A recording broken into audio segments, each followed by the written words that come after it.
C'est un match de foot, Sylvie? Oui, mais j'avais la nationalité maintenant. Ah d'accord, ok, très bien. Okay. Bon, ben, je sais pas. En tout cas, la France était hier soir. Le conseil de communauté a été fait assez rapidement. Bon. Donc, là, maintenant, je vais sortir quelque chose qui est de petites balles comme ça. Donc, je vais faire la fête du 18 juin. Donc Claire, présent. Monsieur Delarue, donc il donne pouvoir à Monsieur Delarue. Clarisse Chalard, Daniel Coquin, Béatrice Fondarag. Laurent Elhomme donne pouvoir à Béatrice Fondarag. Alain Lelarge. Christiane Chilan. Arnaud Thierry. Francis Jacquet. Sylvie Desage. Sylvie Aguillère. Arnaud Julien, Estelle Piercelin, Adine Lé, Tristan Poli, Laurent Froc, François Bertrand de Pouvoir, M. Aubois, Jean-Marc Touré. Qui est absent, c'est vrai. Il ne vous a pas dit ici de nous, pardon? J'ai cru comprendre qu'il était absent. D'accord, très bien. Et M. Guédé vous donne pouvoir. L'année Gaëlle. Ok, et qui va nous voir? Ok. Donc, je vais commencer par l'approbation du procès verbal des conseils municipaux du 30-01, du 12-03 et du 08-04. Comment? Ah, secrétaire, très bonne question. Donc, dans l'ordre phonétique, ça va être M. Aubois qui va devoir être le secrétaire de séance.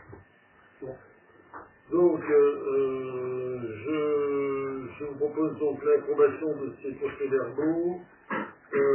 Donc, on a insulté à votre demande, M. Bois, donc sur la modification demandée sur le PV 3001. Est-ce qu'il y a d'autres questions à ce sujet-là? Je fais voter en bloc, là, je vais voir, j'allais vous rappeler. Mais c'est non, mais... J'ai fait un conseil d'école tout à l'heure. La soirée est un peu chargée. Et donc je fais voter. Et contre, une voix contre, deux voix contre. Qui s'abstient? Merci. Alors, ensuite, tirage au sort du jury d'assises. Donc, on a combien de tirages au sort à faire, madame Lavigier? Si vous voulez. Oui, c'est vrai. Numéro 10 et le D'accord. Alors, il y a deux choses à se faire. Il y a la période de stage. Non, c'est vous, madame de stage. Ah, pardon, excusez-moi. Ah, vous allez avoir droit au musée. non, mais si tu veux pas... Ah, si. On se bat. Et tu te fous bien comme il faut, s'il vous plaît. Hein. Les lignes, c'est important. Très bien. C'était dans les frigos. On regarde pas. Hein. Je regarde pas, mais je crois que la frigo, la tombée. Elle va s'arrêter des Elle a rajouté des tomates. On va commencer par une première. Alors d'abord l'école.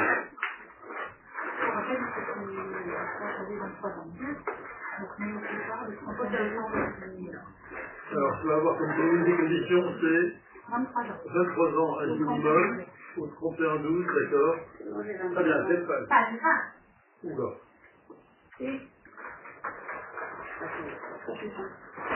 Alpha, très bien.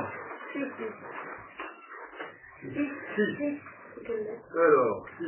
1, 2, 3, 4, 6. Donc on est au 18-08-99, ça va. Donc Baniette Amine. Je vais vous donner aussi l'adresse.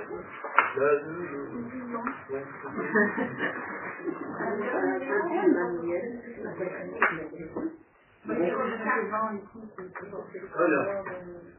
Page suivante. 212.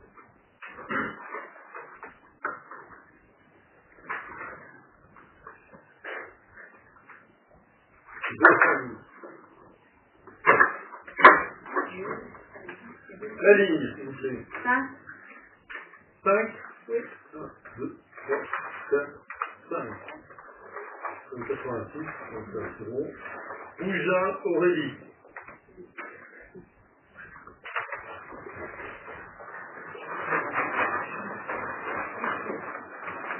C'est fait. 105. 105.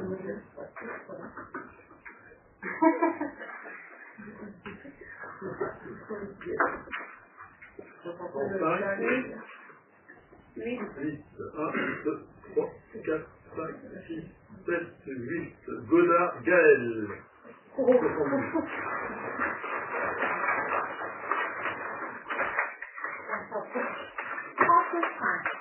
35. 9. 35, 9, 1, 2, 3, 4, 5, 6, 7, 8, 9. Brosset, Féquel. Pierre. Brosset, le SCC, Michel et Pierre.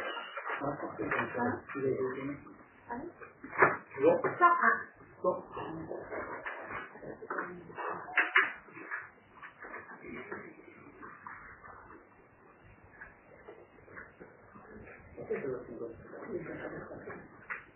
La ligne, s'il vous plaît.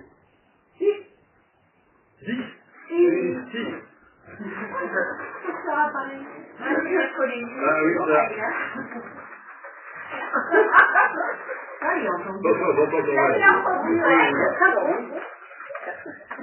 Gay, Julie, Edouardie, G-R-Y, Julie. Voilà. Suivant. 232.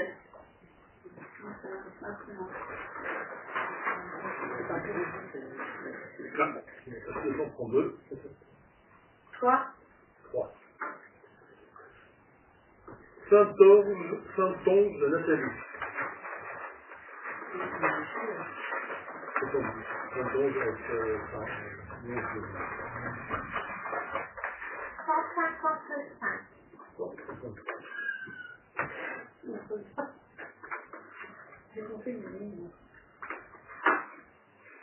Ligne 5. les filles, Raymond. 42.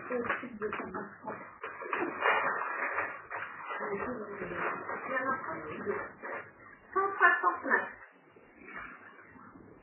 Je sais pas si c'est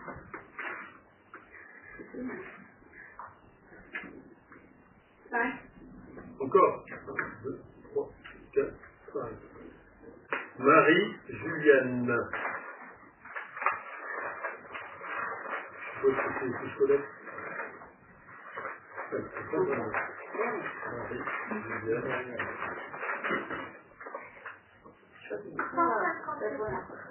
154.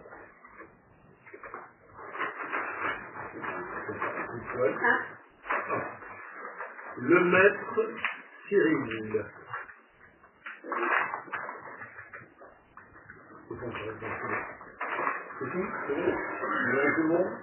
Parfait. Bon.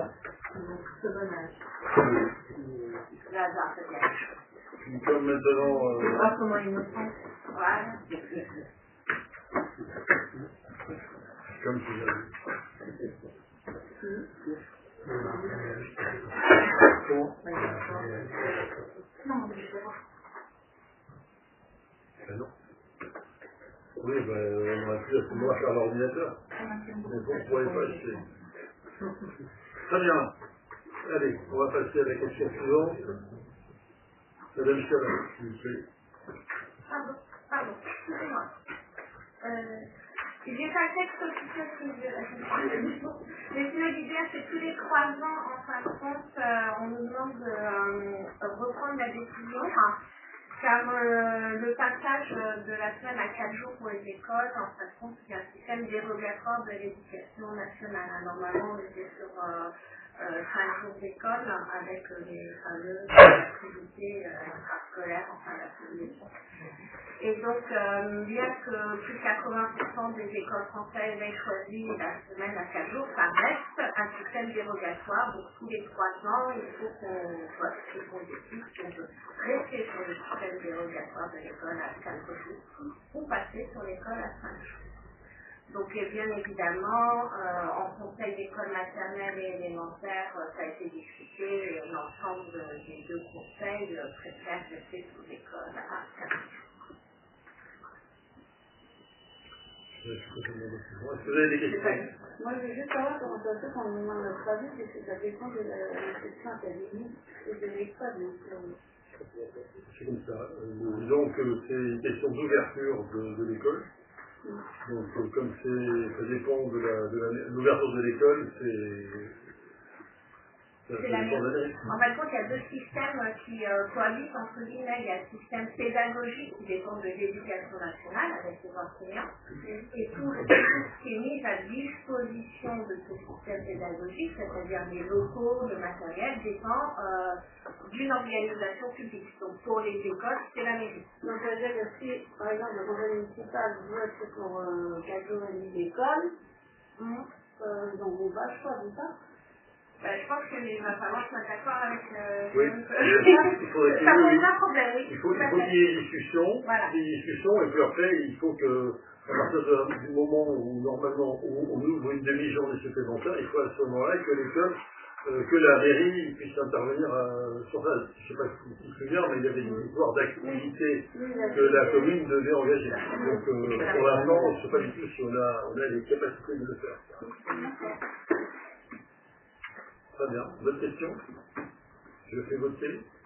Qui est contre? Qui s'abstient? 2 options. Alors, les affaires financières, donc les 2 prochains points, ça va concerner l'approbation du compte de gestion et du compte administratif 2023. Donc ce sont les documents en fait, finalisés, retraçant tout ce qui s'est passé en année N-1, les budgets, les décisions modificatives, voilà, tous les éléments. On les a ici. Donc avant qu'on passe au vote pour les approbations, si certains d'entre vous souhaitent pouvoir les consulter avant, sachant que, pour mémoire, le compte de gestion il est réalisé par le comptable public, donc par la trésorerie, alors que le compte administratif est fait par la mairie et il doit avoir une concordance absolue entre les deux.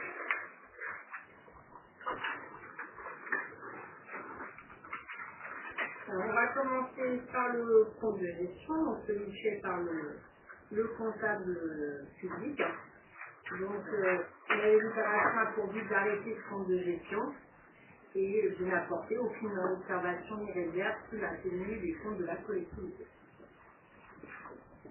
Vous avez des questions?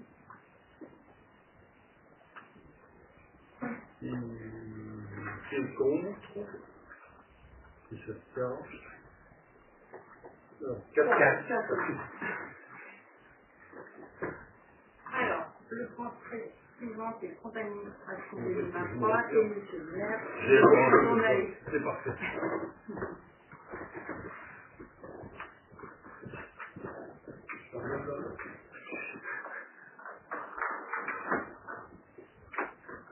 Donc c'est le même principe, comme déjà dit, que le compte de gestion, c'est celui donné par l'ordonnateur, c'est-à-dire par la mairie. Donc il est proposé d'approuver ce compte administratif 2023. Ils ont réalisé l'écriture identique au compte de gestion. Qui est de mettre au voix, qui est contre, qui s'abstient.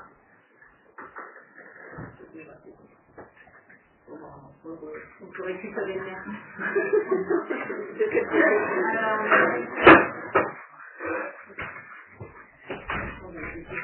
Tu peux revenir.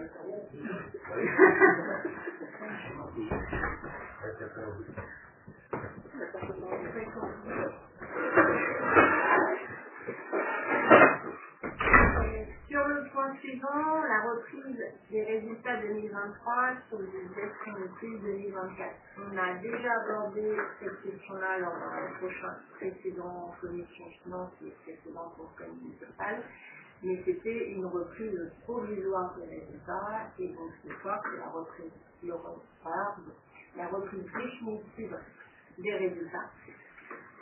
Par rapport à ce qu'on vous avait proposé au prévisionnel, il y a eu une différence sur les sommes de 2042,50 € pour 2000 € des futurs qui se sont ajoutés. Et ça a été en décembre.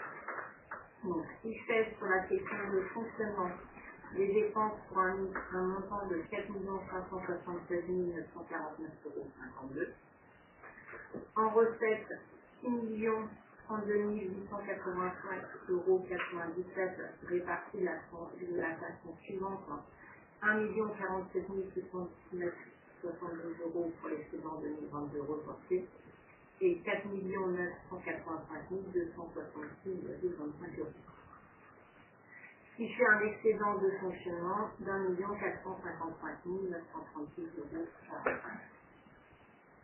Pour la section d'investissement, nous avons un montant de dépenses de 110 360,37 €, un déficit 2022 reporté de 699 009,66 €, ce qui nous fait un total de dépenses d'investissement d'1 309 370,03 € et des recettes d'investissement d'1 766 537 €. On obtient ainsi un excédent d'investissement de 457 166,86 €. Ce qui nous fait en résultat de clôture de l'exercice un excédent, c'est-à-dire qu'en faisant l'excédent de fonctionnement plus celui d'investissement sur un montant d'1 913 €. Des restes à réaliser en investissement en dépenses de 272 16,65 € et en recette de 80 782,4 €. Ce qui nous fait un écart des restes à réaliser de moins 192 234,50 €. Le résultat définitif est donc un excédent d'1 721 868,21 €. Et ce résultat, il va être affecté sur les différents comptes. En compte 01, l'excédent d'investissement 457 166,87 €.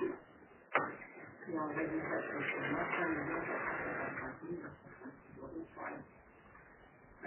C'était déjà les montants de près qu'on avait vu sur les différents documents budgétaires. Le but de la délibération, c'est de confirmer la sécurité au VP 2024 et le résultat de l'exercice 2023 pour les sections de fonctionnement et d'investissement.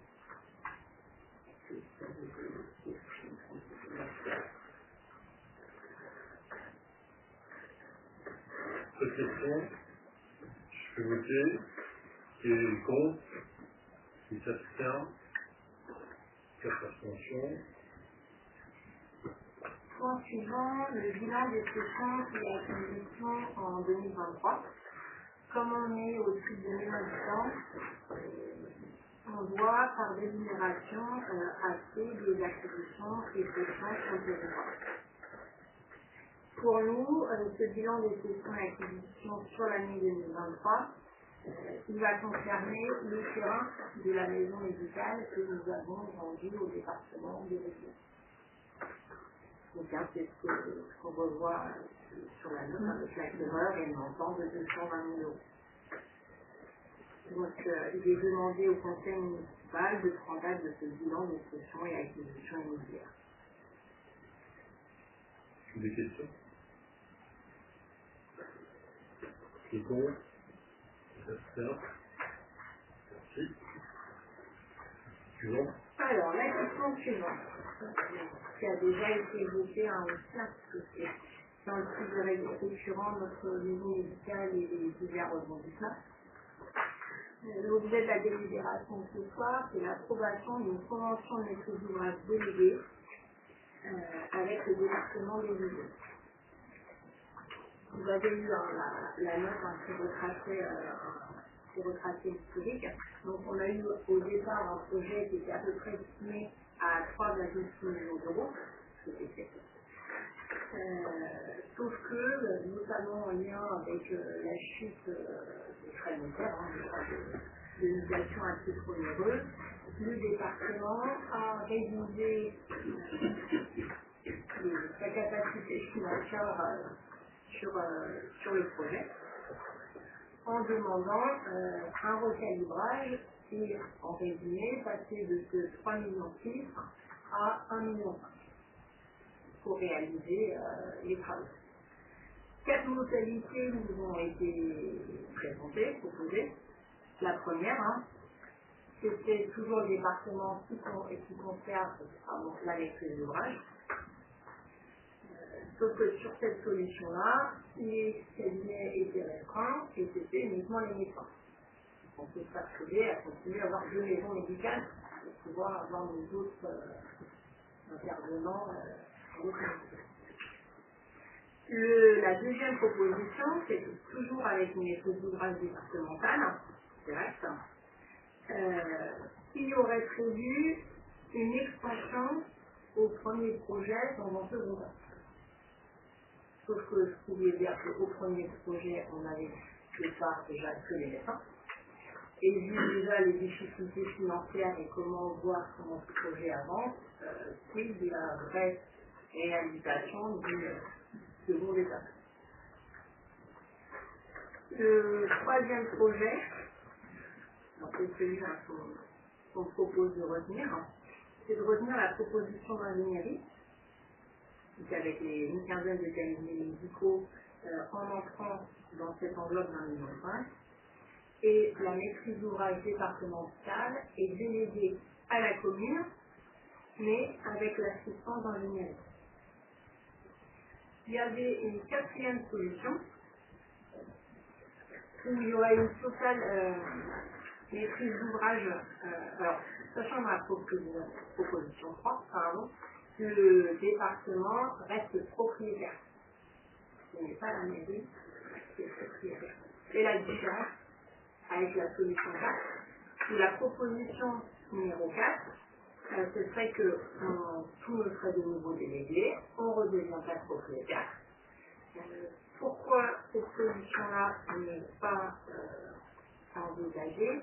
C'est parce qu'une commune, lorsqu'elle finance les travaux, il doit toujours rester un minimum à sa charge. Et le département, alors l'État par exemple a demandé que ça soit 20% qui est à sa charge, mais le département d'Aix-Isère, en fait, ils vont demander que c'est moins 30% qui reste à charge de la commune. Donc la solution 3, en fait, pour la commune, permet de ne pas supporter de charges. Après, il va falloir assurer, en effet, que c'est tout le budget de la convention, avec ingénierie, pour cette mise en œuvre, pour pouvoir nous accompagner, que ce soit au niveau technique, administratif, financier. Alors ça, cette option, donc on en a discuté, on a rencontré ingénierie, et ingénierie, donc en fin de compte, pour eux, c'est un défi à relever, qu'ils sont prêts à relever sans difficulté. D'autant plus que il y a 3 maisons médicales dans le département qui sont dans la même optique, enfin, c'est dans la même façon de travailler. C'est la maison médicale de Saint-Arnoux et la maison médicale de Bonnières. Donc, tel que c'est présenté, je pense que c'est la meilleure solution pour nous.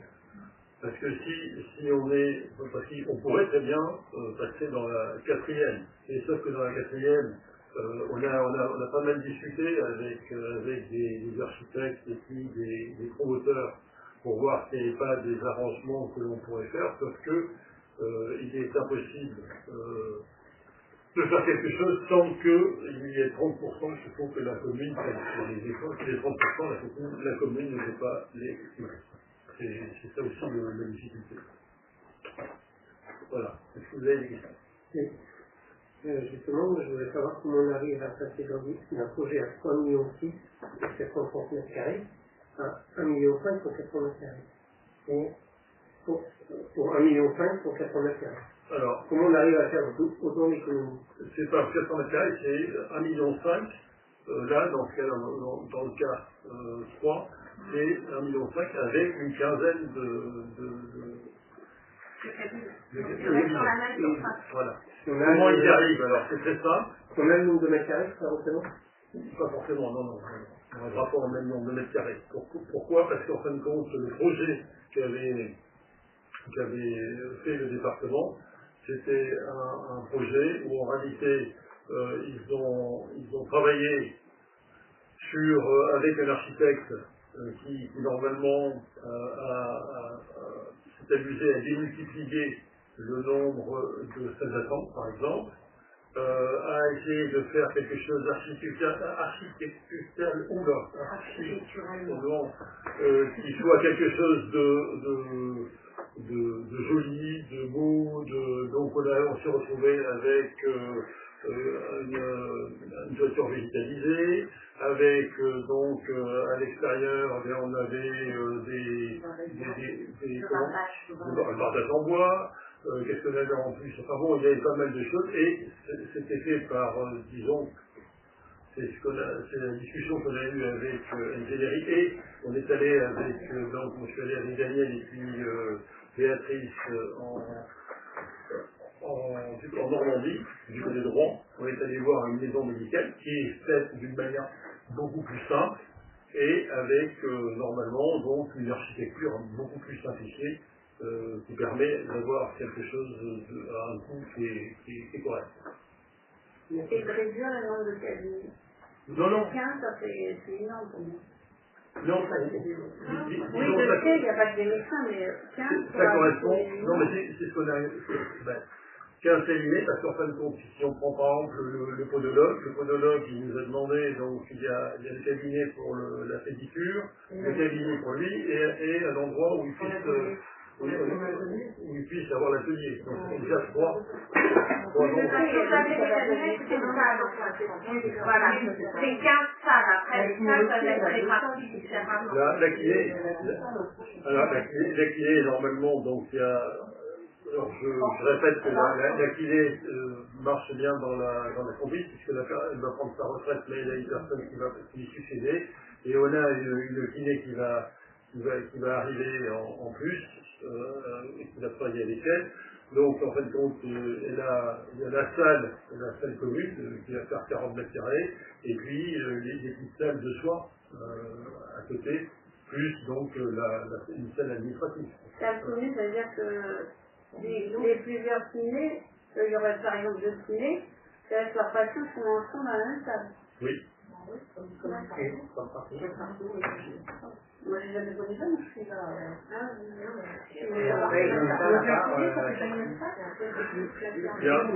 Ça fait deux petites salles de pratique, enfin de massage, et puis une grande salle de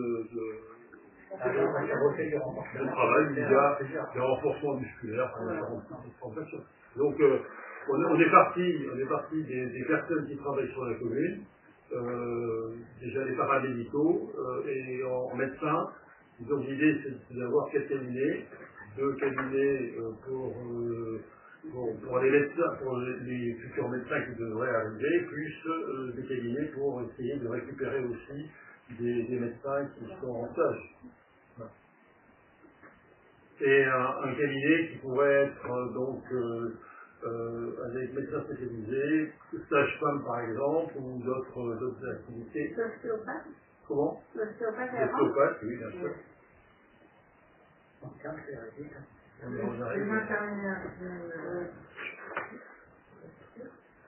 Alors, les infirmières, il y a 2, elles sont 3. Mais a priori, je pense qu'on est parti sur 2 salles. Mais bon, tout ça, ça va se rediscuter, il faut l'affiner. Alors moi j'avais une autre question dans la proposition 3, vous dites que la propriété reste au département. Oui. Et du coup, ça veut dire que c'est toujours le département qui entretient le bâtiment initial. Non, en fait, c'est la propriété du département et c'est à la commune, c'est entreprenant. Comme pour l'autre, hein. C'est comme ça au départ. En fait, je repose la question maintenant. Oui, mais c'était prévu comme ça, déjà. Et initialement, était prévu un appartement. Alors, dans la proposition d'ingénierie, l'appartement est compris là-dedans, mais ce qu'on fait, moi, je n'y crois pas trop. Hein. Bon, voilà. Alors, il est pas, il n'est pas bon, il est 5 millions. Ben, pour l'ingénierie, il est dedans. L'appartement est dedans. Mais, Donc, c'est je on est d'accord, pense que c'est c'est le moyen. plus un logement. Voilà. Ça, c'est la proposition d'ingénierie. Maintenant, j'y crois pas trop, donc ça veut dire que c'est pas... Bon, pour moi, c'est surtout ce qui compte, c'est les cabinets de médecins et de paramédicaux. Oui, ça je veux dire, mais c'est qu'aujourd'hui, si on vient à dire oui à la proposition 3, on vote pour 1,5 million et on a tout ça de l'autre. Et on a 1,5 million, quinzaine de cabinets médicaux. Et donc, je réitère ma question de tout à l'heure, c'est est-ce qu'on pourra nous fournir le nombre de médecins? Il n'y a pas de problème. Merci. C'est un peu le parking tout ça. Non. Non. Ah bah Le donc, bâtiment qui fait 400 mètres carrés. Non, mais dans la somme, est-ce que le... Dans le bâtiment, non mais pour l'instant, disons qu'il y a les architectes qui vont travailler avec, disons, l'ingénierie qui va les suivre. Ce qu'on a vu là-bas en Normandie, c'est on a en réalité un bâtiment qui est rectangulaire. Il y a une allée centrale avec une répartition en fin de compte des factions qui vont. Alors il y a un côté donc pour les médecins et puis l'autre côté c'est tout le paramédical. Et il y aura un secrétaire. Et il y aura un accueil après, on verra après comment on verra. Enfin, ça c'est tout un travail après que l'on fera avec les personnels qui sont là. Hein. Vous savez, maintenant. Là pour l'instant c'est un entre guillemets projet, parce qu'il n'y a pas eu d'appel d'offres, il n'y a pas de champ, etc. Ouais. On peut pas. Aujourd'hui on ne peut pas vous montrer un document avec le nombre de salles, la taille de cette salle, le machin, etc. pour un nouveau 5. je comprends bien, mais on parle de tout à l'heure d'un projet à 3 millions. Et là, on parle d'un projet à 1,5 million. Alors, Moi, il faut qu'on m'explique comment on arrive à diviser par deux. On voudrait nous défouler parce qu'on a demandé au département, quand on a eu des réunions, on leur a demandé systématiquement de nous fournir la liste des coûts. On ne nous l'avons jamais dit. Jamais nous l'ont donné. C'est vrai qu'architecturalement, le projet de l'architecte était vraiment très sympa. Mais il y a des choses qu'on voulait lui faire enlever, le département n'était pas chaud pour l'enlever au départ, après ils ont compris, ils ont dit on va quand même l'enlever, ils ont baissé un peu l'enveloppe, mais non, mais quand on a demandé le détail, on n'a jamais eu le détail. on n'a jamais avoir le détail précis. Jamais. Donc, nous, Oui. Et sachant qu'ingénierie est indépendant du département. C'est rallié au département, mais c'est deux sections. Non, mais réellement, même sur les modes de fonctionnement, ils sont à peu près. Et je rebondis aussi. Je me permets de poser une question. Je rebondis un peu sur ce que disait Sylvie. Est-ce que dans les 1,5 million, les extérieurs sont compris? Est-ce que tous les tout est compris. après on va voir ce qu'ils vont faire, c'est un projet là. bâtiments plus extérieurs et tout? Mais à partir du moment où on est dans un construire le bâtiment, on verra bien.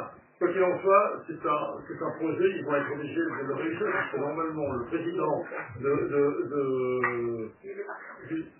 l'ingénierie, c'est M. Stefanini, qui est donc conseiller départemental sur Bonnières et qui veut avoir sa maison médicale aussi. Moi, je vous le souhaite de rentrer dans les 1,5 million. Et quand on a déjà le problème qu'on avait avec les VRD sur le premier projet à 3,5 millions, l'assainissement est un très bien faire. On verra bien. C'est le dit autrement. Cette question, ce montant d'1,5 million se pose, mais Quand on va être dans 1 million maintenant, et puis... mais on n'a pas trop de choix. Voilà, il n'y a que 4 solutions. On n'a pas de... il n'y a que 4 solutions. Enfin, j'ai envie de dire, il y a très clair. Ou on nous dit... Disons que pour nous, en fin de compte, donc pour être honnête, effectivement, 1,5 million, vous ne l'aurez pas. Ah non, on pas dire on est première visité la maison de Vichy en Normandie.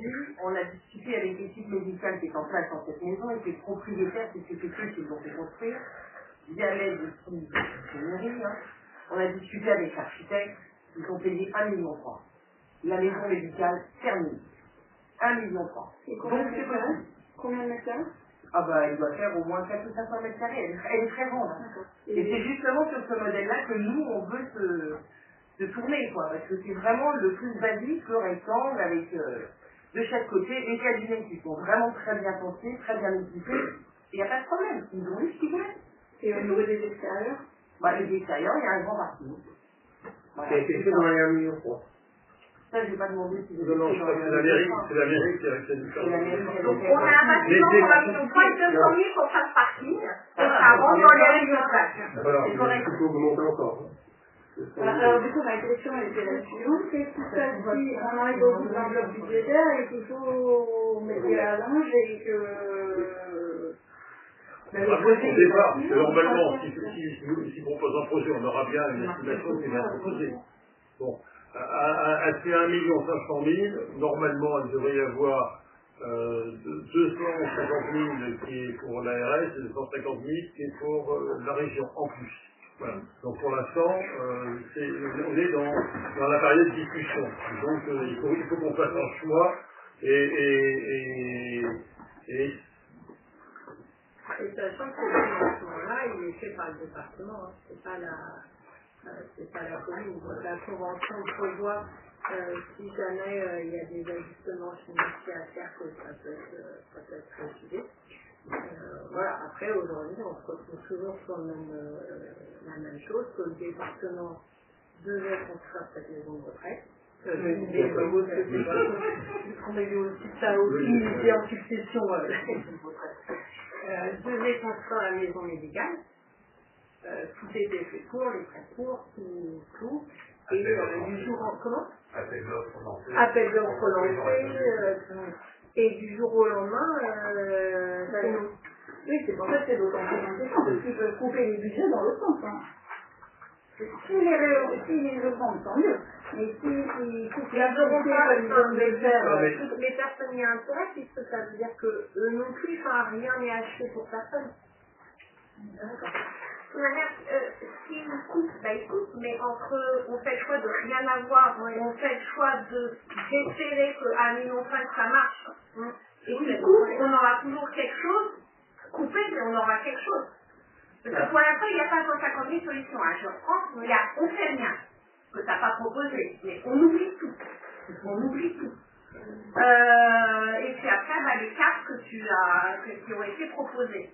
Donc voilà, je ne comprends pas les discussions. Je tiens juste à préciser qu'en aucun cas nous avons dit que nous étions contre la maison médicale. Non, on n'a pas compris. On est d'accord, hein. On n'a pas compris ça.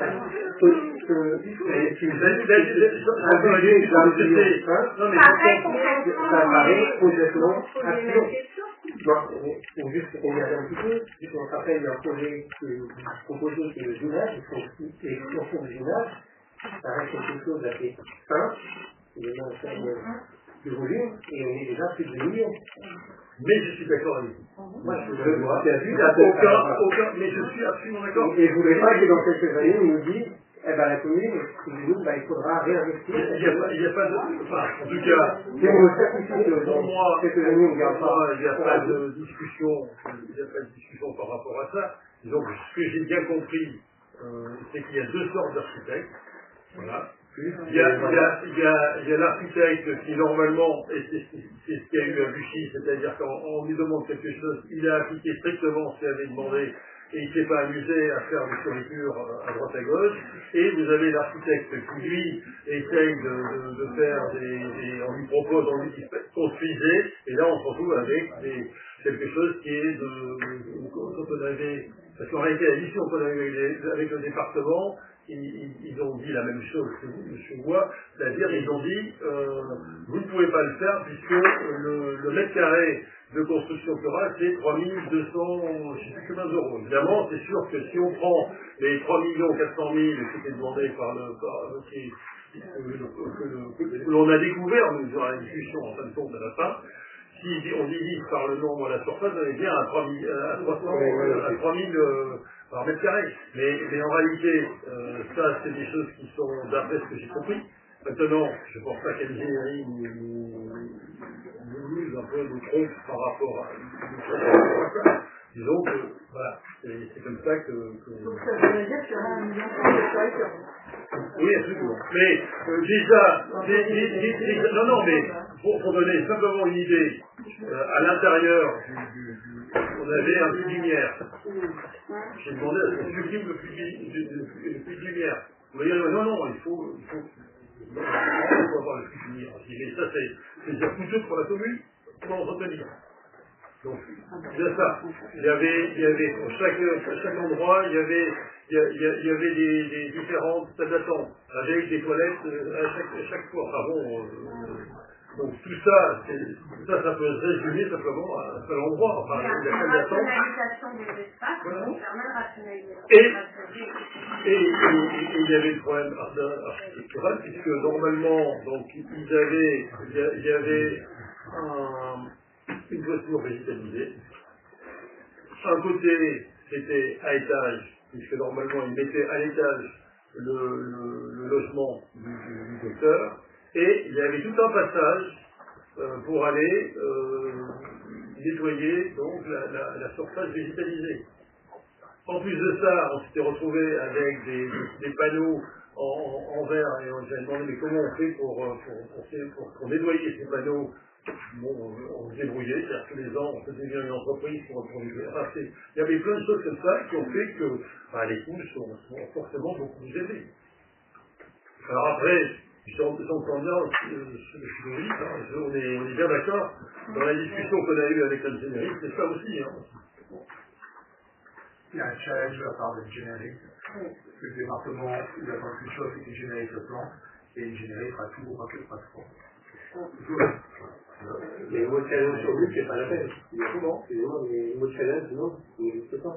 On est sur des finances publiques, on est sur des choses qui doivent appartenir un petit peu aux habitants. Quand je vous entends dire, ah ben oui, on va faire un couloir et des pièces de chaque. Il faut quand même se rendre compte que c'est un endroit où on n'est pas forcément ravi d'y aller, parce qu'on y va pas dans un étage généralement.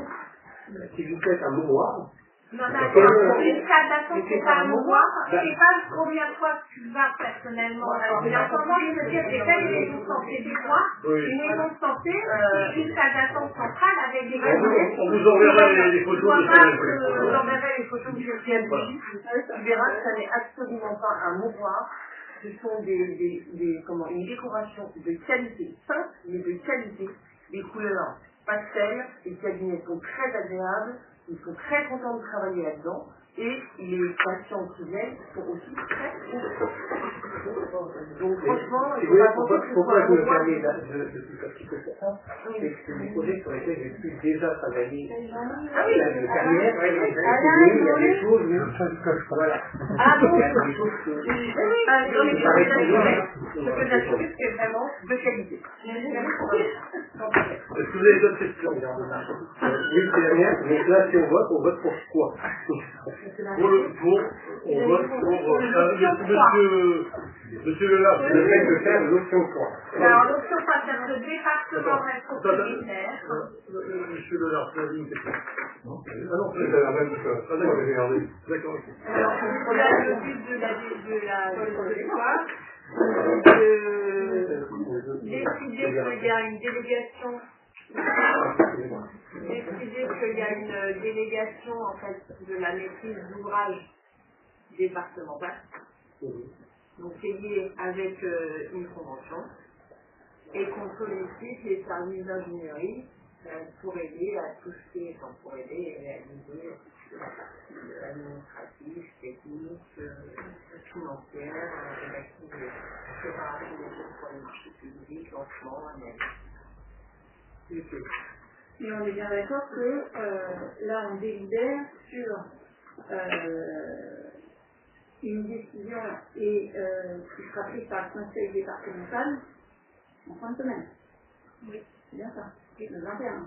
Tout à fait. Et qui nous a demandé que ça se passe avant en conseil municipal pour pouvoir le passer eux en conseil municipal. Sachant que si c'est pas voté en conseil départemental, ça peut être. Parce que dans la convention, c'est vrai que c'est un peu surprenant la manière dont c'est formulé. Ouais. Oui, oui, on est. Donc on a vu qu'on a échangé sur pas mal de points. Sur le préambule, déjà, on commence par... c'est vrai que c'est surprenant. Là, on est dans un monde un peu différent. Donc, c'est d'un côté, on a le département, de l'autre, on a l'ingénierie, et le département, les services administratifs du département sont assez pénibles. Je peux vous dire que bon, je préfère travailler avec l'ingénierie qu'avec les services, parce que les services du département, on a travaillé avec eux pour la maison médicale, on n'a jamais su d'abord quel était le prix qui était fixé. Chaque fois qu'il y a eu des choses à changer, il a chaque fois, mais non, on ne peut pas, monsieur le maire, on peut pas. Par contre, c'est bon. Et je pense qu'il y a une certaine aussi de la part du département, de la partie administrative, je pense, de la partie administrative. C'est pas pareil avec les élus, et c'est pas pareil avec l'ingénierie par exemple, on n'est pas dans la même strate de réflexion. D'accord. Je sais, on est embêté. Disons, quand on a reçu la proposition du département, il a fallu, j'ai fait venir l'ingénierie pour discuter et qu'on soit bien d'accord sur les termes, sur la façon de faire. Et une dernière. Oui. Dans les 1,5 million, vous mettez coût total. Oui. Le coût total. Oui. Donc, bâtiment, ça peut être prix, VRD, tout ce que vous avez, les études sont payées par coût. Donc, dans les 1,5 million, c'est aussi les études. Et aussi les honoraires. Voilà. Nous, on va faire.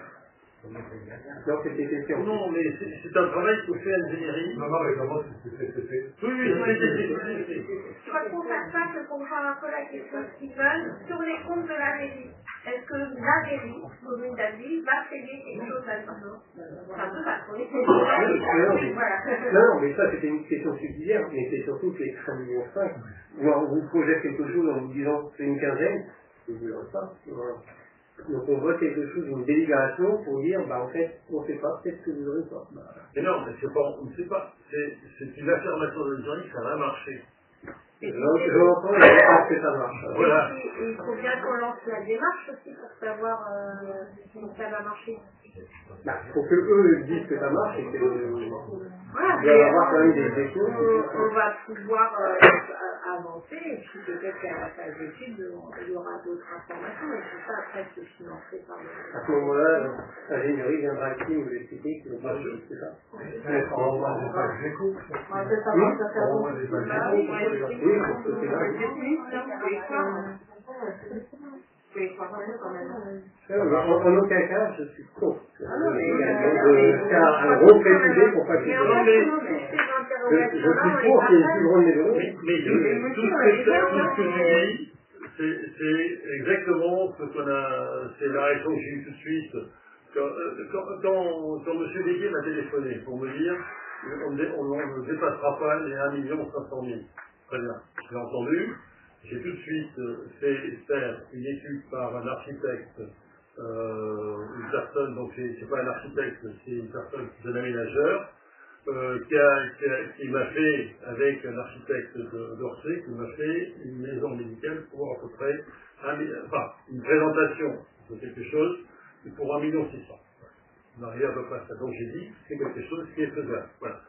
Après, pourquoi est-ce que je suis parti là-dessus? Parce qu'en fin de compte, je ne voulais pas rentrer dans le système où on allait nous construire, parce que c'est ça qu'on nous avait dit au départ, nous construire simplement 5 cabinets médicaux pour 1,5 million.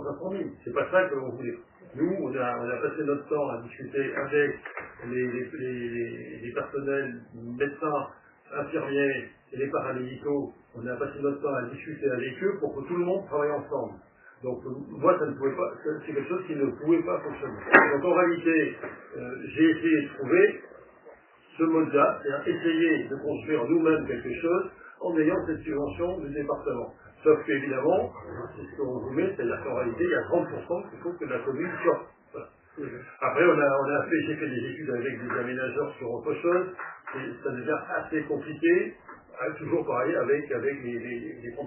En fait, moi je me suis retourné vers l'ingénierie pour voir ce qu'ils proposaient. Et c'est là où ils ont dit, venez voir, on vous montre ce qui se passe à Buchy, et là-bas, c'est Buchy, oui, c'est ça, en Normandie. Et donc, on est allé voir ce qu'il y avait. Et on a constaté que c'était quelque chose qui a fonctionné pour 1 300 000.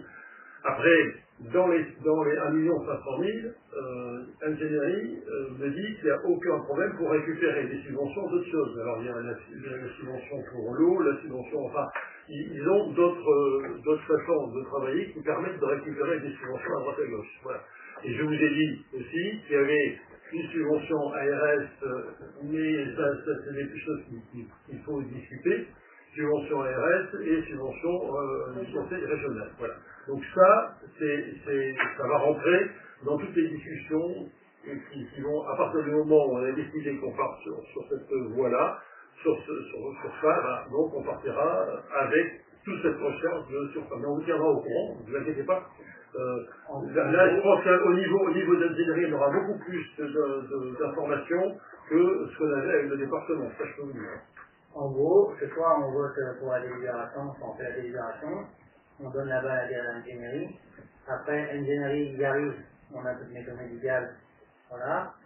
Et finalement, après, s'il nous propose un truc qui monte où les prix explosent, et ben, on peut dire non et on n'a rien perdu. Voilà. En gros, aujourd'hui, on n'a rien à perdre. Que lancer le projet. Voilà. Donc, c'est beaucoup plus. C'est exactement ça. Voilà. Il y a encore d'autres questions? Très bien. Je fais voter. Qui est contre le projet donc numéro 3? Qui s'abstient? Merci. On passe à la question suivante. Alors, le point suivant, c'est la première décision modificative au budget primitif 2024. Donc, c'est lié à un remboursement de taxes d'aménagement, c'est un trop pertinent qu'on a eu, pour un montant de 2600 €. Donc, parce que c'est sur une zone projet en partenariat, et dessus, il y avait une exonération de la taxe. Donc, il faut rééquilibrer. Donc, on est passé, donc, le montant hein, c'est de 2600, mais du coup, on a arrondi à 3000. Hein, le 3000. Donc, si je fais en section d'investissement en dépenses, taxe d'aménagement plus 3000 et en recette d'aménagement plus 3000. Des questions? Je fais voter, c'est contre, qui s'abstient, 2 abstentions, c'est ça? Oui. Très bien. Question suivante. Donc, approbation de l'opération de sécurisation des abords des bâtiments scolaires et préscolaires. Je fais juste une petite remarque à ce sujet-là. Disons que comme on vous avait envoyé le document, on nous a fait remarquer que normalement, c'était une donnée blanc-seing à la commune pour faire les travaux sans en parler à personne. Donc c'est pas ça le but. Hein. Le but c'est de demander des subventions et en fin de compte, le but c'est une fois les subventions, enfin, si on arrive à avoir une subvention, une fois que ces subventions sont récupérées, à ce moment-là, donc je tiens à ce que ça soit mis dans le compte rendu. En réalité, il faut qu'il y ait donc la commission de travaux qui discute de ce qu'on va faire au niveau occupation. Alors pourquoi est-ce qu'il y aura forcément discussion? C'est parce qu'en fin de compte, dans le conseil, il y en a qui sont contre l'occupation totale, d'autres qui sont pour, donc il faut qu'il y ait une discussion, je pense aussi, avec les enseignants. Parce que les enseignants aussi ont des explications à donner par rapport à ça. En tout cas, la chose essentielle, je pense, dans l'occupation, c'est rehausser ce qui concerne l'école maternelle. C'est la barrière, pas le clôture. La clôture est trop petite, ne serait-ce que déjà les portes, n'importe qui peut passer par-dessus. Donc ça, c'est disons la priorité. Après, toutes les histoires d'occupation, que ce soit occupation de l'école élémentaire et l'occupation du centre de loisirs, ça se discute, puisque même quand on avait vu On a rencontré je sais plus quoi, un étudiant qui normalement donc, travaille sur la sécurité, puisqu'on a fait cette demande de subvention qui était prévue on avait reçu cette proposition de la part de Madame la sous-préfète. Ce qu'on a fait venir donc une personne il est venu lui-même d'ailleurs, puisqu'on avait fait la demande, et donc il y a des discussions qui ont eu lieu même avec lui. C'est-à-dire que par exemple, les histoires d'occultation au niveau du centre de loisirs, il y avait un problème. Il nous avait dit qu'il y avait beaucoup trop de vent et il y avait, ça pourrait poser des problèmes si on mettait des plaques, enfin bon, etc. Donc tout ça, ça doit se discuter. Le principe, là, c'est d'essayer d'avoir des subventions. Je vais faire comme monsieur le voit, je n'y crois pas trop, mais ouais. Sur le point, alors, pour qu'il y ait un peu plus de chiffres, ce serait plus l'approbation de l'avant-projet de travaux dans le cadre de la DSIL. En fait, le point ici, alors pourquoi c'est dans les affaires financières, c'est pas sur les travaux eux-mêmes, mais c'est lié à un formalisme administratif. Pourquoi? Donc, on a passé alors, si vous vous rappelez, donc le maire a une délégation du conseil municipal pour faire des demandes de subventions. Le fait d'avoir cette délégation, ça permet au maire de réaliser ce qu'on appelle une décision pour demander des subventions. Et ainsi gagner du temps en termes de réponse pour les dossiers de subvention, les délais étant souvent très courts. Après, les délais entre délibération et décision, tout ce qui est publication, information, c'est le même formalisme, c'est contre les préfectures, etc. Donc jusque-là, tout va bien. On a bien fait une décision, d'ailleurs elle est passée en dernier conseil municipal, vous avez eu l'information qu'il y avait la décision pour demande de subvention Y. Sauf que, donc pour la DELIS, la destination de solidarité à l'investissement local, sauf que ça doit, je sais pas, en avril, les services de l'État nous ont appelés pour nous dire, en fait, maintenant, c'est pas suffisant. Suite à une dernière fois en question de la Direction générale des collectivités locales, désormais, il faut également une délibération pour approuver, pour faire une approbation d'un avant-projet. Vous ne pouvez plus faire uniquement la décision parce que le maire, techniquement, dans cette décision-là, n'a pas normalement autorité à autoriser un avant-projet, même si c'est que pour demander une demande de subvention. Alors que jusqu'à présent, pour faire une demande de subvention, il n'y avait pas eu de souci. Les mêmes choses ont eu lieu dans d'autres collectivités qui fonctionnent de la même façon pour faciliter les délais. Et à partir de ce moment-là, donc la dame de la préfecture qui fait les subventions nous a annoncé que notre dossier était suspendu de demande de subvention. Dans l'attente de cette délibération. Sachant que du coup, ça veut dire qu'entre-temps, les autres collectivités qui ont fait eux un autre formalisme, qui ont pu peut-être passer avant. Voilà, donc cette délibération, en fait, elle complète la décision. C'est pour ça que bien disait, on doit indiquer à l'avant-projet. Là, on a détaillé davantage les travaux parce que c'est important, comme vous allez dire, d'échanger sur cette thématique-là. Mais l'objet vraiment de la délibération, c'est de pouvoir essayer d'avoir votre dossier et en ensemble de revenus. Oui, puis j'ai dit d'ajouter, c'est important aussi, on parle aussi des ouvrages.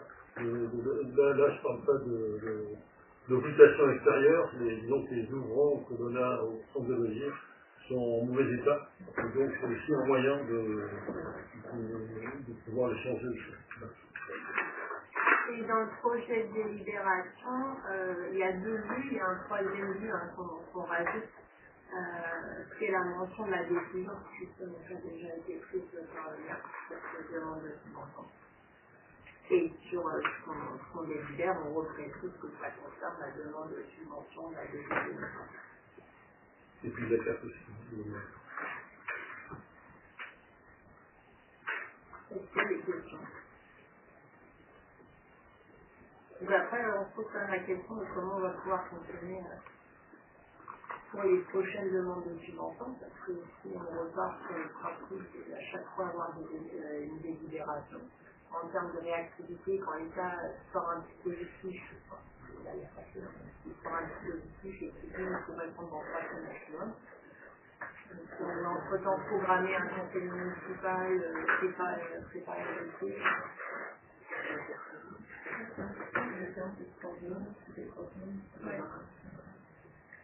Très bien. Est-ce que vous avez des questions?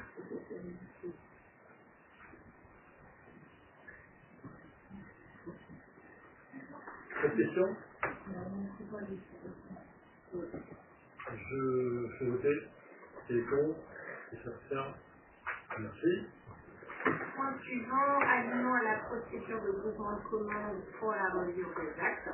Donc, on a la nécessité de relier les actes administratifs et les actes d'état civil, c'est une obligation. Et le CEG, donc le Centre interdépartemental de gestion, c'est la Grande Couronne, va organiser un groupement de commandes auquel on peut participer, puisque le principe est de pouvoir être plusieurs collectivités, des plus gros montants de commandes et réaliser des économies d'échange.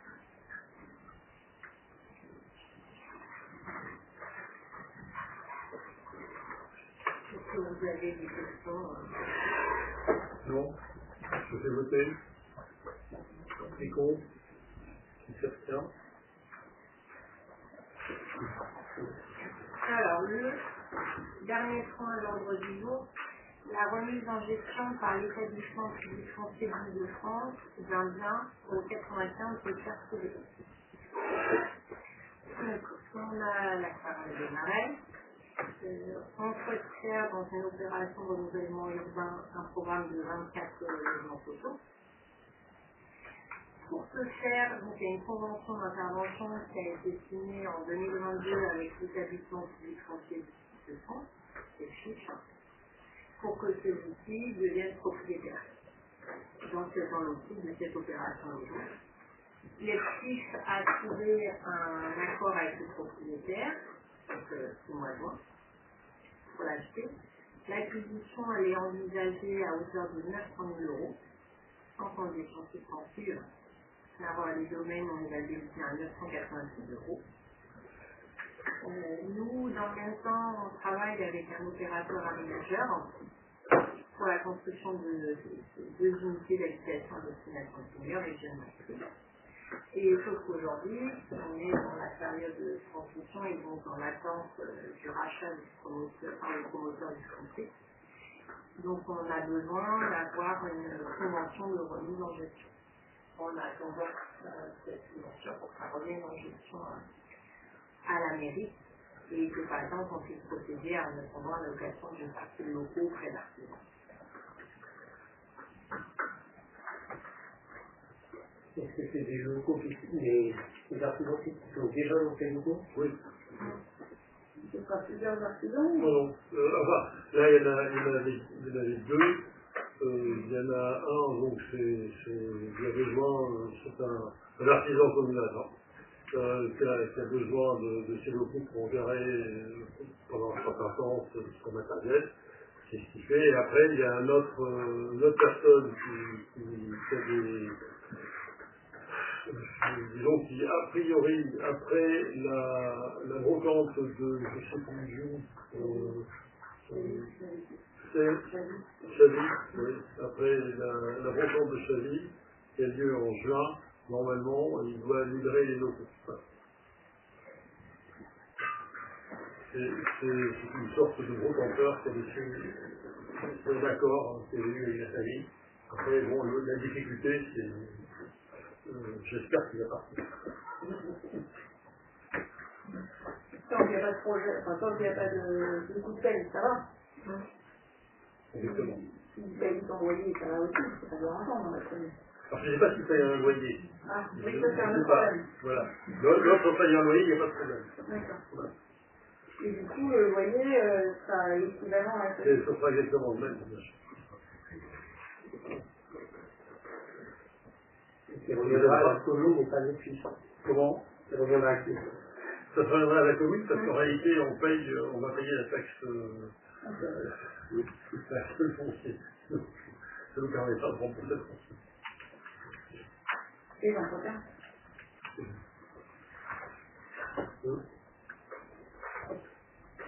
C'est bon? D'autres questions? Je fais voter. Qui est contre? Qui s'abstient? Merci. Donc maintenant, on va passer aux questions diverses.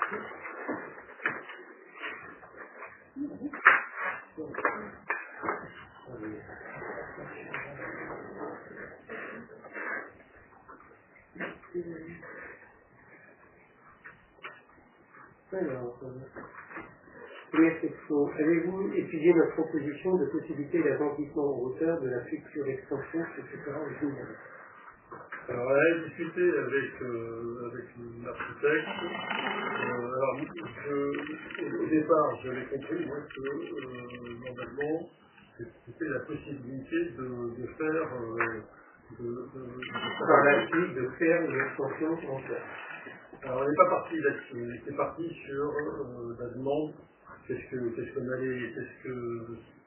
étaient les possibilités de pouvoir agrandir par la suite. La difficulté, c'est en fin de compte, à partir du moment où on veut agrandir, c'est-à-dire qu'il faut changer, il faut déjà avoir un autre, il faut changer le permis, il faut tout modifier. L'autre problème, alors le problème évidemment, ça va être du retard dans l'avancée des travaux. Et l'autre problème que l'on a, ça va être l'architecte des bâtiments de France. Autant l'architecte des bâtiments de France, M. Bourrel, qui était avant, il n'y avait eu aucun problème, donc ça s'était acté.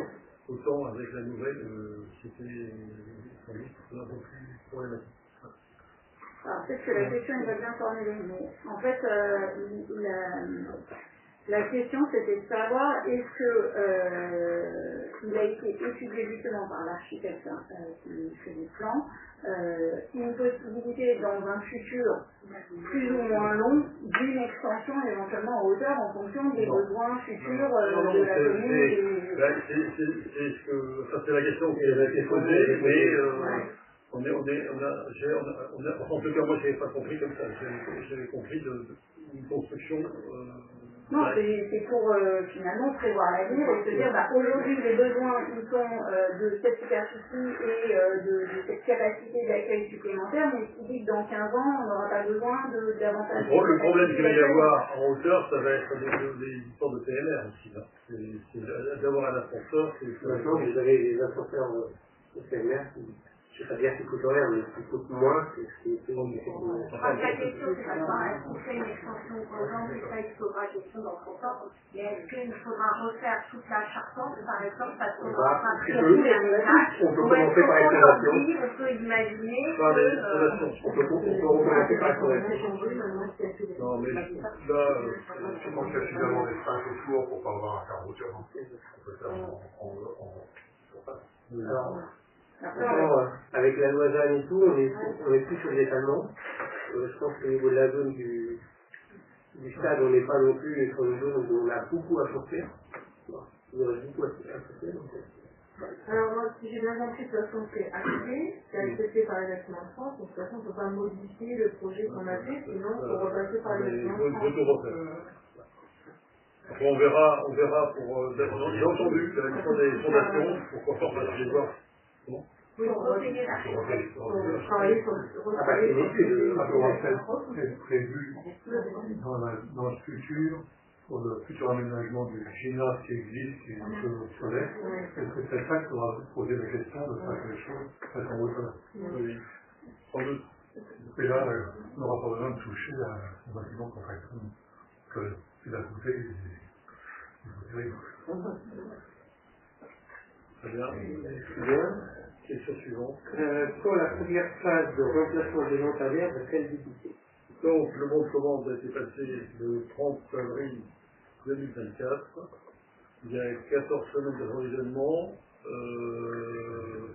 Après, on espère que les travaux pourront commencer en août. Août 24. Oui. Oui.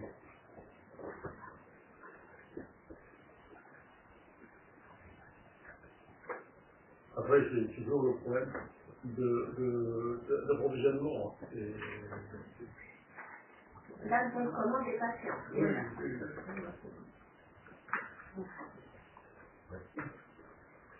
Question 3. Quels sont les projets pour l'ancienne maison de retraite? Alors, l'ancienne maison de retraite, donc en réalité, il y avait donc une annexe, appel à manifestation d'intérêt, merci. Donc, la date limite, quand on a lancé, la date limite, c'est maintenant, déjà.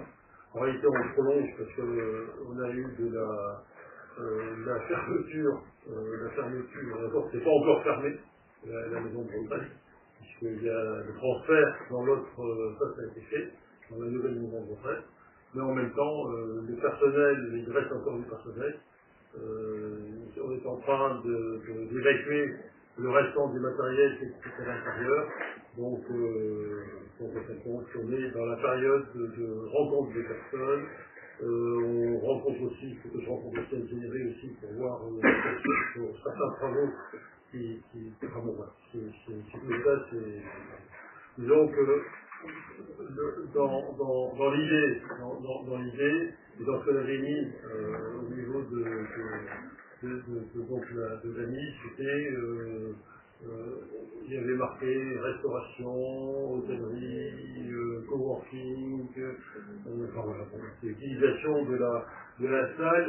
Il y a tout un travail qui avait été fait, des rencontres, que ce soit les entreprises, que ce soit aussi dans le monde de l'agriculture, pour voir un peu ce qu'ils pouvaient faire.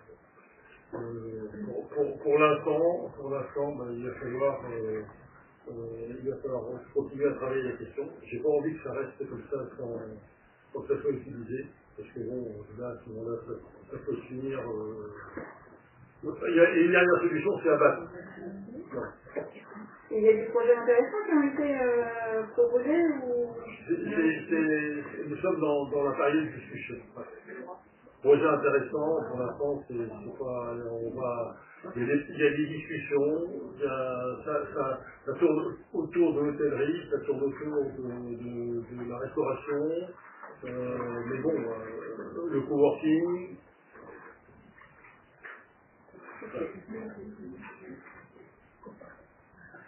Donc, réponse dans les jurys.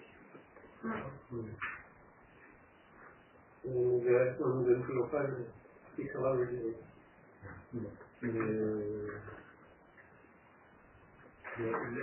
Pour l'instant, on est en pleine réflexion.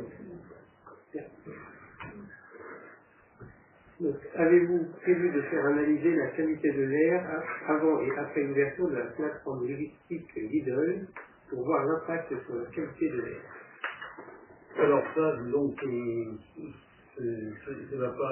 cette qualité de l'air, donc ça n'a pas été prévu, mais enfin, on peut très bien demander à Rambouillet Territoire de faire une analyse. Disons que il y a tout un travail qui a été fait par la région sur la région d'Île-de-France. Et disons que d'après ce que j'ai compris, la qualité de l'air s'était nettement améliorée d'après le rapport de la région par rapport à ça. Et donc, c'est en 2019. Hein. Et à l'époque, il y avait sur la A11, donc là, on a normalement les camions qui ont passé. On avait 35 000 véhicules de jour qui passaient, dont 13% de camions, c'est-à-dire il y avait 4 550 camions jour qui passaient déjà. Sur la 11. Quand Sur la 11. Sur la 11. Au niveau des villes. Ouais.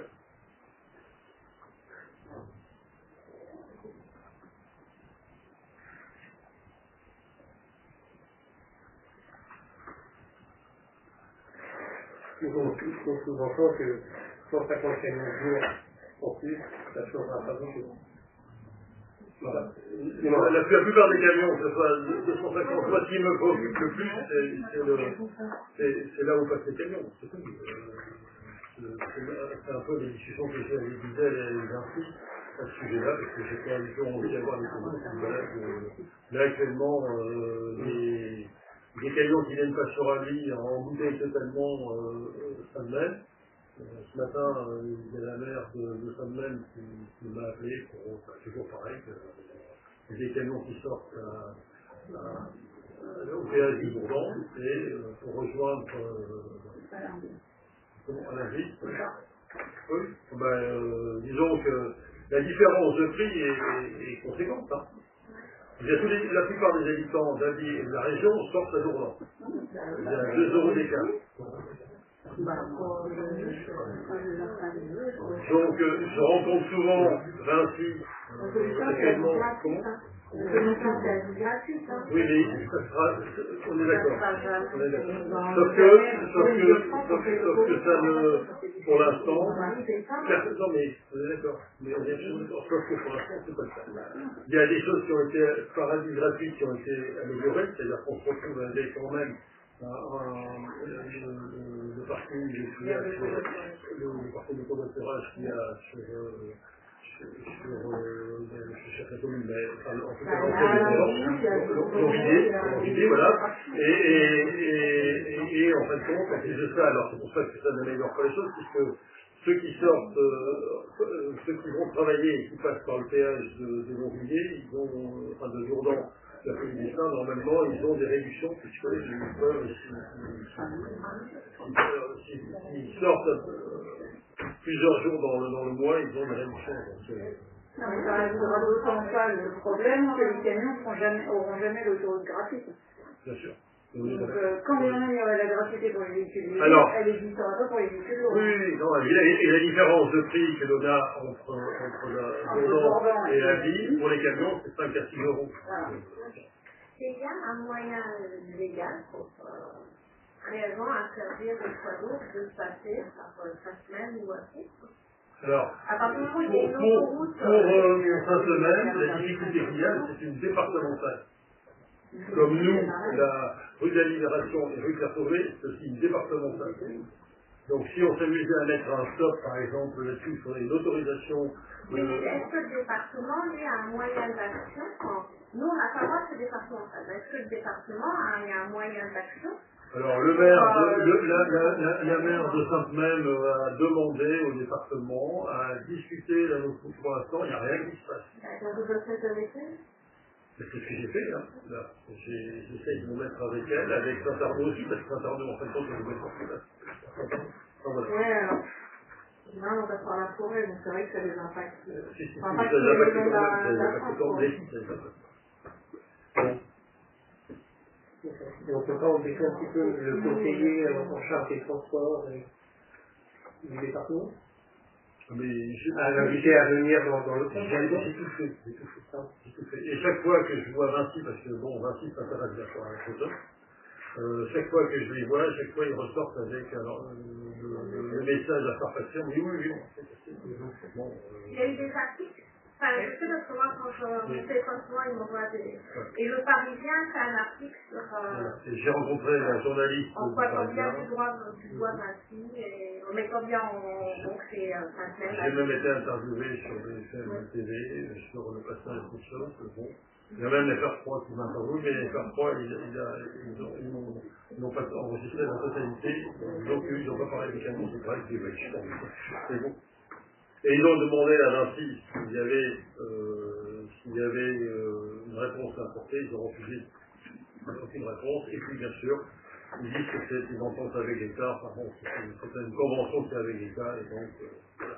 N'empêche que la convention, via le parking multimodèle qui a été créé à l'Antillet, il y a le prix, les prix qui ont été diminués pour les personnes qui sortent souvent. Enfin, on peut peut-être, mais l'idée quand même, ce serait que ça soit nettement plus bas pour nous, parce qu'à ce moment-là, les camions arriveraient directement au péage et ça serait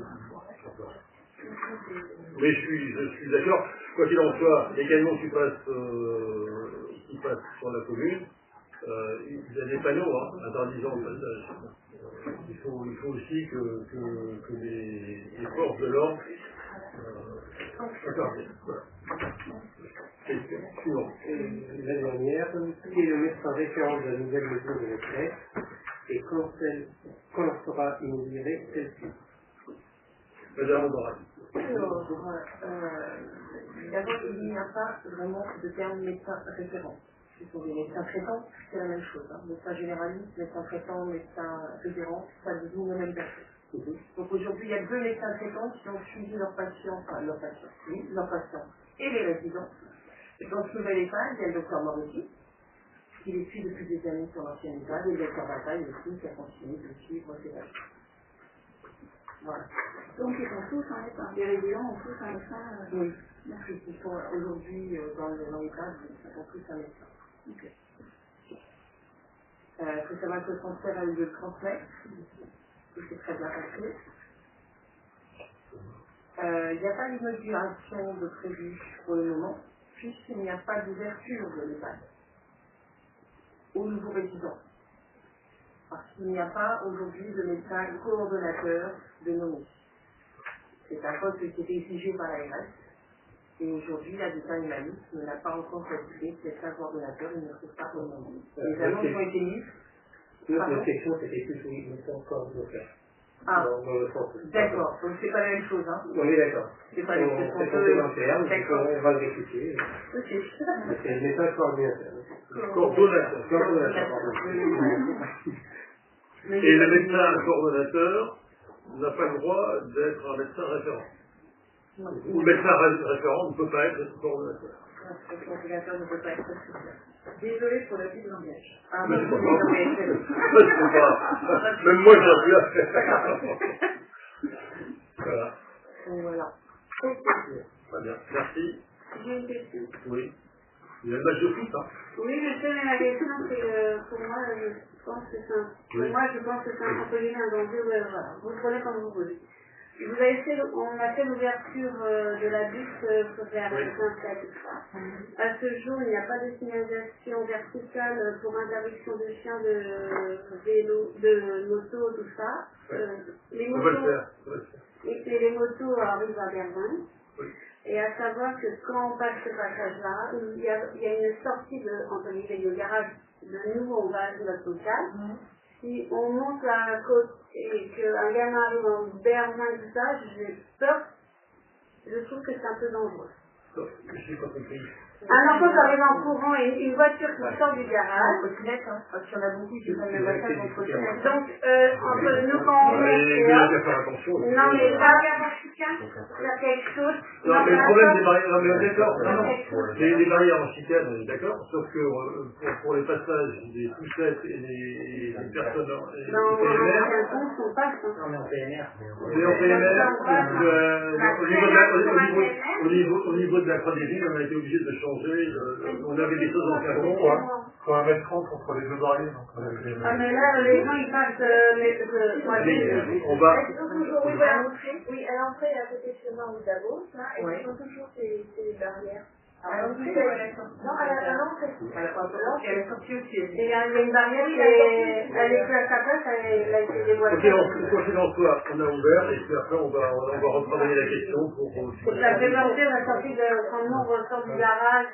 Ça fait quand même la demande de beaucoup de. Oui, je sais, mais c'est parce que là, j'ai vu des choses en. Les gens pensaient quand même pas. Oui, je sais. C'est juste que là, je vous dis, il faut faire réduire la vitesse des gens qui sortent. Tout le monde est sur son Oui, mais c'est moi, c'est par rapport. Non, mais j'ai entendu, mais quoi qu'il en soit, la constatation, on a fait pareil, mais Il avait été connu, il avait commencé les gens. on va la faire et là, on peut le reboucher.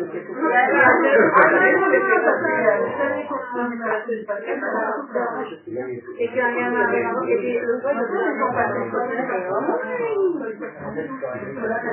Non mais, je reprends ce que je vous ai dit, au niveau de la Croix des Vignes, on a été obligé d'éliminer les parties en 15 qu'il y avait. Alors heureusement, c'est du bois. Mais en fin de compte, là maintenant, des mobilettes peuvent rentrer alors qu'avant, elles avaient plus de difficultés à rentrer. Elles seront toujours pas connues, ça, ce sera la vitesse. Voilà. Mais on peut voir... Ça pourrait être un panneau interdit aux véhicules à moteur.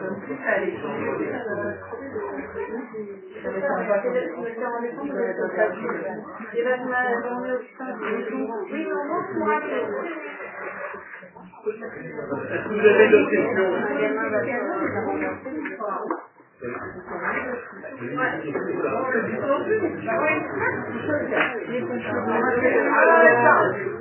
Je vous souhaite une bonne soirée, je vous remercie. La fête d'information, la fête sur les travaux de la place